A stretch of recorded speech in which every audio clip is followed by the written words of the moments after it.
अस्सलाम वालेकुम दोस्तों, साथियों।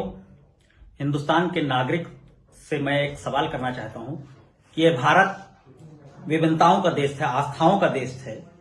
यहां पर अलग अलग तबके के लोग अलग अलग आस्था रखते हैं, अपने पूर्वजों पे आस्था रखते हैं। कोई राम में आस्था रखता है तो कोई रावण में रखता है, कोई सूफी में रखता है तो कोई किसी चीज में रखता है, और कोई आस्था नहीं भी रखता है। फिर भी ये मुल्क संविधान से चल रहा है और संविधान ही ये इजाजत देता है कि हम कैसे जो है किसकी पूजा करें या क्या इबादत करें, किसको माने, किसकी जो है आस्था में हम भरोसा करें। ये सबके लिए है और सबको बाकायदा पूरी बराबर की आजादी संविधान ने दे रखी है डॉक्टर अम्बेडकर साहब के बनाए हुए संविधान से। लेकिन कुछ ऐसे ऑफिसर अधिकारी जो भारतीय जनता का काम करने के बजाय भारतीय जनता पार्टी का काम कर रहे हैं। अभी फिलहाल एक वीडियो वायरल हो रहा है जो संभल के एक एसपी साहब ने बयान दिया है।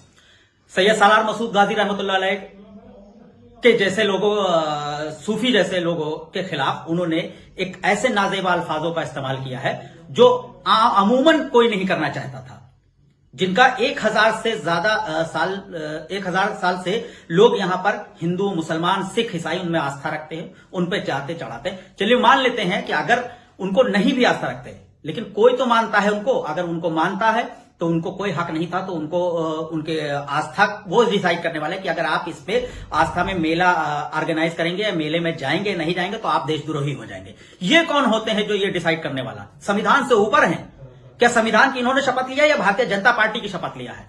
और अगर ये इस पर जो है वो कर रहे हैं तो मैं उनसे एसपी साहब से भी पूछना चाहता हूं, बल्कि ये पूरे एडमिनिस्ट्रेशन से और सरकार से पूछना चाहता हूं कि क्या इस देश में रावण की पूजा नहीं होती है? क्या इस देश में मंदसौर में, क्या आप मध्य प्रदेश के मंदसौर में रावण की प्रतिमा नहीं है? क्या आंध्र प्रदेश में नहीं है? एक गांव में जो है रावण की पूजा नहीं होती है? क्या जो है तमिलनाडु में नहीं मनाया जाता है? यहाँ का एक जो है ट्राइबल एरिया जो तबका है वो बहुत सारे जो है रावण को पूजा करता है। क्या ये नहीं होता? हिमाचल प्रदेश में क्या नहीं है? लोग मनाते हैं। और नोएडा में, खास करके जिस यूपी में वो बात कर रहे हैं, उसी यूपी में नोएडा में एक कस्बा है जहां पर बाकायदा उसकी पूजा की जाती है। राम और जो ये रावण का वो चलता है कि रावण जलाया जाएगा, वहां उनकी पूजा होती है।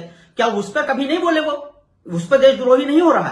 क्या कभी किसी मुसलमान ने रावण के जो पूजने वाले लोगों को जाकर के समर्थन दिया है? आज तक कभी नहीं दिया ना। राम को भी जो अगर नहीं मानते हैं, लेकिन कम से कम उनकी रेस्पेक्ट तो करते हैं। अगर आप हमारी रेस्पेक्ट नहीं कर सकते तो कम से कम हमारी आस्था, हमारी भावनाओं का ख्याल रखिए। और मैं उत्तर प्रदेश के डीजीपी और मुख्यमंत्री साहब से यही दरख्वास्त करूंगा कि ऐसे जो ऑफिसर हैं जो ये नफरत बो रहे हैं हिंदू मुसलमान की, उन पर सख्त से सख्त कार्रवाई करें, इनको फौरन सस्पेंड करें, इनको नौकरी से बर्खास्त करें और आइंदा सबके लिए एक नजीर बनाएं कि कोई भी किसी की आस्था के खिलाफ इस तरह की बयानबाजी से बचेगा, क्योंकि ये हमारी आस्था से जुड़ा हुआ मामला था।